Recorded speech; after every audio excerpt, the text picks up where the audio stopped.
بسم اللہ الرحمن الرحیم۔ تقدیر پر راضی رہنا چاہیے۔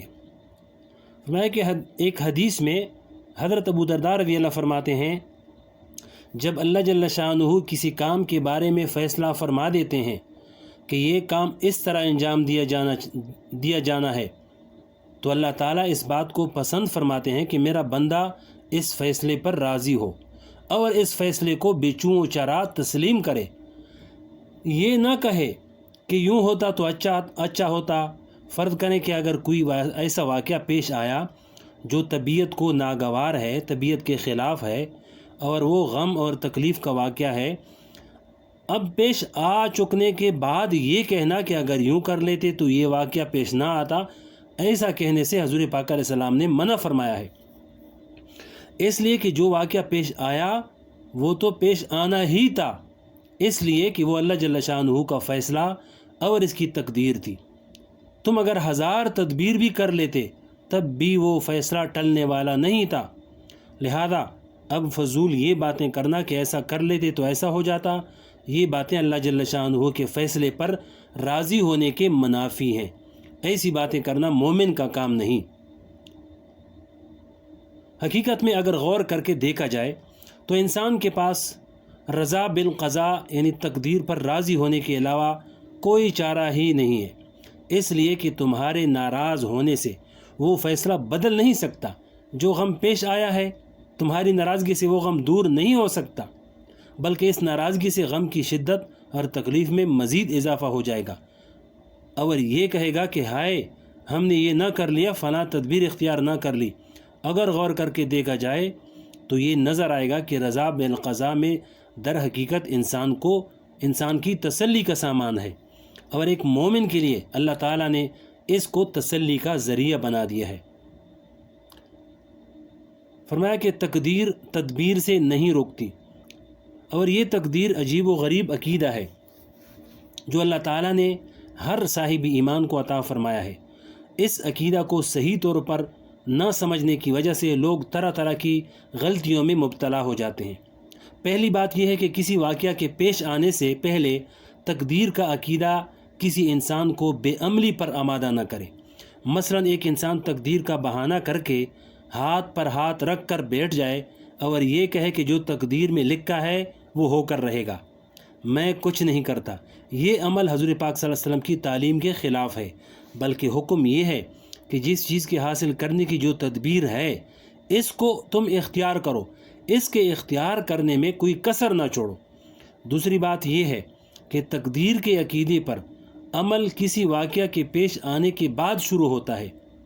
مثلا کوئی واقعہ پیش آ چکا تو ایک مومن کا کام یہ ہے کہ وہ یہ سوچے کہ میں نے جو تدبیریں اختیار کرنی تھی وہ کر لی، اور اب جو واقعہ ہماری تدبیر کے خلاف پیش آیا وہ اللہ تعالیٰ کا فیصلہ ہے، ہم اس پر راضی ہیں۔ لہذا واقعہ پیش آ چکنے کے بعد اس پر بہت زیادہ پریشانی، بہت زیادہ حسرت اور تکلیف کا اظہار کرنا اور یہ کہنا کہ فلاں تدبیر اختیار کر لیتا تو یوں ہو جاتا، یہ بات عقیدہ و تقدیر کے خلاف ہے۔ ان دو انتہاؤں کے درمیان اللہ جل شانہ نے ہمیں راہ اعتدال یہ بتا دی کہ جب تک تقدیر پیش نہیں آئی اس وقت تک تمہارا فرض ہے کہ اپنی سی پوری کوشش کر لو، تدبیر بناؤ اور احتیاطی تدابیر بھی اختیار کر لو، اس لیے کہ ہمیں یہ نہیں معلوم کہ تقدیر میں کیا لکھا ہے۔ عمر فاروق رضی اللہ کا ایک واقعہ لکھا ہے، فرمایا کہ حضرت فاروق اعظم رضی اللہ ایک مرتبہ شام کے دورے پر تشریف لے جا رہے تھے۔ راستے میں آپ کو اطلاع ملی کہ شام کے علاقے میں طاعون کی وبا پھیلی ہوئی ہے۔ یہ اتنا سخت طاعون تھا کہ انسان بیٹھے بیٹھے چند گھنٹوں میں ختم ہو جاتا ہے۔ اس طاعون میں ہزارہا صحابہ کرام شہید ہوئے ہیں۔ آج بھی اردن میں حضرت عبیدہ بن جراح رضی اللہ کی مزار کے پاس پورا قبرستان ان صحابہ کرام کی قبروں سے بھرا ہوا ہے جو اس طاعون میں شہید ہوئے۔ بہرحال حضرت فاروق اعظم رضی اللہ نے صحابہ کرام سے مشورہ کیا کہ وہاں جائیں یا نہ جائیں یا واپس چلے جائیں۔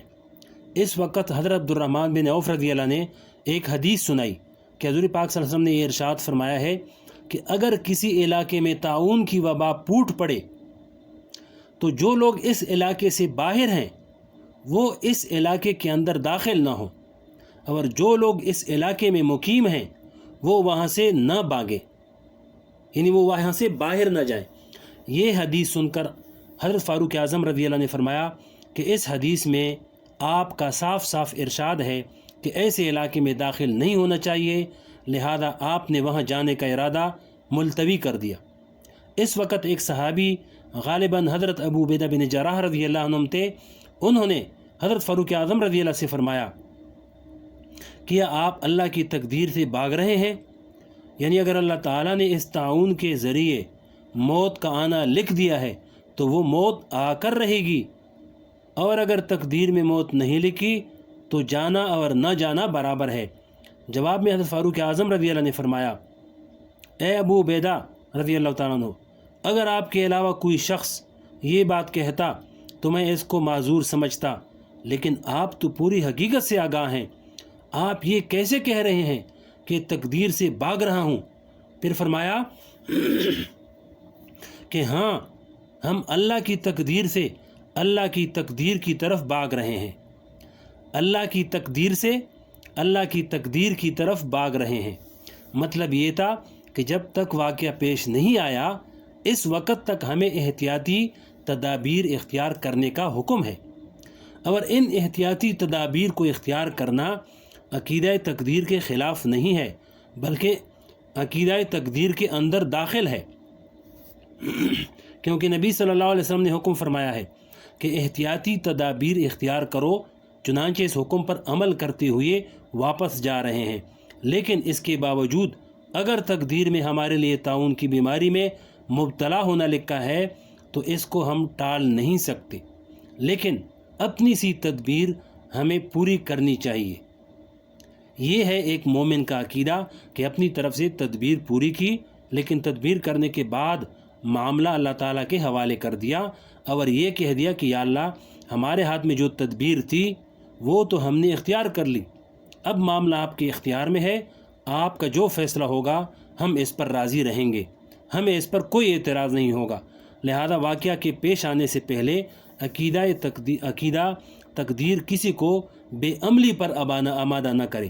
جیسے بعض لوگ عقیدہ تقدیر کو بے عملی کا بہانہ بنا لیتے ہیں اور یہ کہتے ہیں کہ جو تقدیر میں لکھا ہے وہ تو ہو کر رہے گا، لہذا ہاتھ پر ہاتھ رکھ کر بیٹھ جائیں، کام کیوں کریں؟ یہ ٹھیک نہیں ہے۔ کیونکہ اسلام کی تعلیم یہ ہے کہ اپنی تدبیر کرتے رہو، ہاتھ پاؤں ہلاتے رہو، لیکن ساری تدابیر اختیار کرنے کے بعد اگر واقعہ اپنی مرضی کے خلاف پیش آ جائے تو اس پر راضی رہو، لیکن اگر تم اپنی رضامندی کا اظہار نہ کرو بلکہ یہ کہہ دو کہ یہ فیصلہ تو بہت غلط ہوا، بہت برا ہوا، تو اس کا نتیجہ سوائے پریشانی میں اضافے کے کچھ نہیں ہوگا، اس لیے کہ جو واقعہ پیش آ چکا ہے وہ بدل نہیں سکتا، اور آخر کار تمہیں سر تسلیم خم کرنا ہی پڑے گا۔